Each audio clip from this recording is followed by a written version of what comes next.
with 6 consecutive AP poll top 10 finishes and back-to-back appearances in the national championship game, and also recruiting classes that seem to just be filled with 5 stars and All-Americans, is Georgia football poised to be college football's next great dynasty?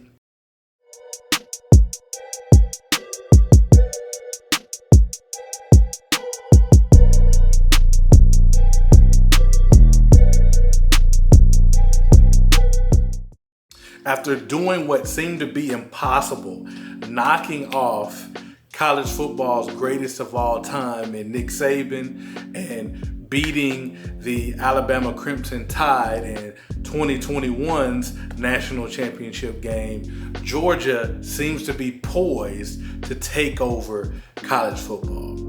Stay tuned to this episode of Last But Not Least as I give you my 4 reasons why I think Georgia will win 5 out of the next 10 national championships. My first reason is something that starts really at the top, and that's a culture of challenge, competition, and accountability.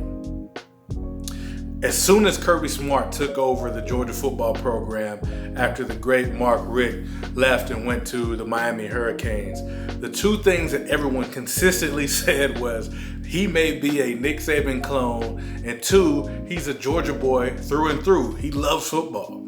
And since that time frame, even though there was a little bit of a rocky period early in Kirby's tenure, it's been clear that he has created a culture that has permeated the entire team and trickles down from himself to the leadership and the guys who are captains on the team, all the way down to the freshmen. And that's a culture that is built off of high challenge, but also high support. It's incredible to me that they have a team that, quite honestly, could have been in a rebuilding year. In the 2022 NFL Draft, Georgia broke the record and had 15 players drafted, with I believe 6 or 7 drafted in the very first round of that draft. Anybody would create the excuse that, man, we have to reload this year. We've lost everybody that was super significant in us winning the national championship. And I think that most people in the fan base would have been okay with that. But the team wasn't, and Kirby clearly wasn't either. The mindset and the culture to continue to press on, no matter what the obstacle, is something that I admire. It's cool that the motto that Kirby instilled in the team this year was nobody cares. It's cool to me because, like I said, they had every excuse in the book to say that, man, we have to rebuild this year. But instead, they said, we're reloading and we're not making any excuses. Nobody cares about the challenge that we have to face. Nobody cares that everyone's gunning for us. And nobody cares that we have to replace almost 15 starters from the previous season. So again, that's point number 1. I think they're gonna take on that challenge and create and continue to have that culture of challenge, accountability moving forward. Point number 2, extremely simple, recruiting. I don't care what anybody says. You could have the greatest coach of all time, but players are the ones who win the game. Specifically, highly talented players, and having a stockpile of those always play in your favor. In a game of football, it's a war of attrition. So the more guys that you can put on the field that you can trust because they have the talent, the experience, the capability, and they've been challenged and compete every single day at practice, you know that they're going to show up well and show out in their opportunity when they do get a chance. Because they're used to being the top dog on the school and the football team that they had back in high school. So, again, simple as that. Recruiting, because talent matters. Point number 3 is team identity. Which teams in the SEC East, or really in the entire SEC for that matter, have a true identity? Not many, if you think about it. But Georgia has a very clear identity, and it is built around the trenches. The guys who are there the front seven on their defense, the D linemen, the edges, the linebackers, and the front five, really the front six if you include the tight end, on the offensive side of the ball and the offensive line have been incredibly talented and incredibly strong really over the last 3 to 5 years. So many top draft picks in the trenches have come directly from the Georgia Bulldogs football team. And in my opinion, I'll be honest, I'm a little bit biased being a former lineman myself. But to be honest, that is the core of a good football team. If you are not strong at the center of the football field, closest to the football, you're typically not going to be a very successful team. And Georgia builds their identity off of the guys who are up front. On top of that, they have a very consistent quarterback who typically just doesn't make a whole lot of unforced errors or mistakes. The prime example of that being over the last few years is the mailman, Stetson Bennett, and even prior to that, Jake Fromm. You surround them with enough talent and get a quarterback who doesn't make those major mistakes and has incredible players up front to make things physical and wear down on defenses and offenses as the games go on. It's pretty hard to beat a strong identity like that.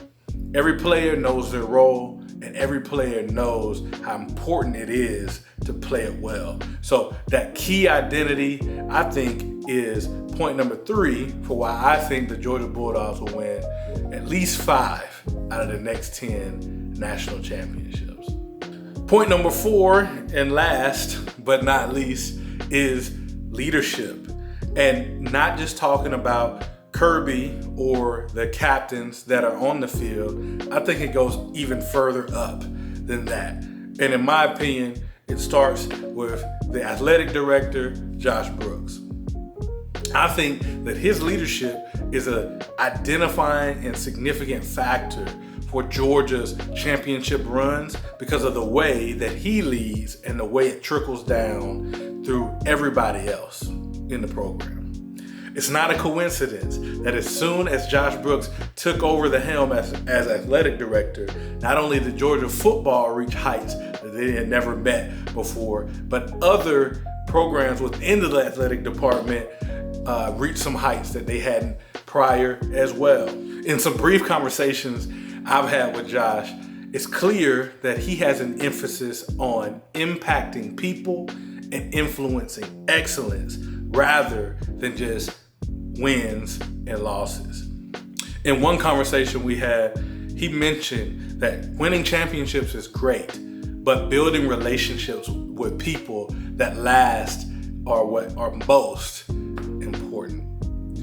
It's such a great and refreshing perspective to hear from someone in such a high pressure position. The teams don't perform, the boosters, the student body, the team will get frustrated. And yet, Josh leads in that way. He decided to lead with care first.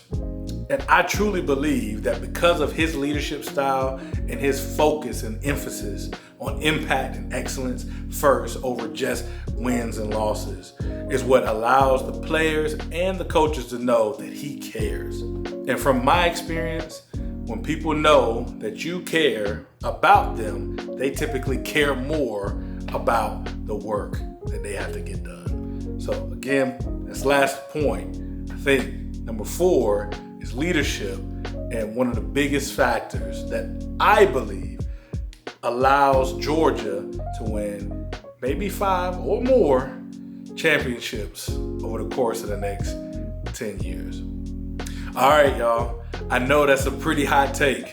Some people think I might have too much dip on my chip or that I have bitten off more than I can chew by saying that Georgia will become college football's latest dynasty and take Nick Saban and the Alabama Crimson Tide off of their throne.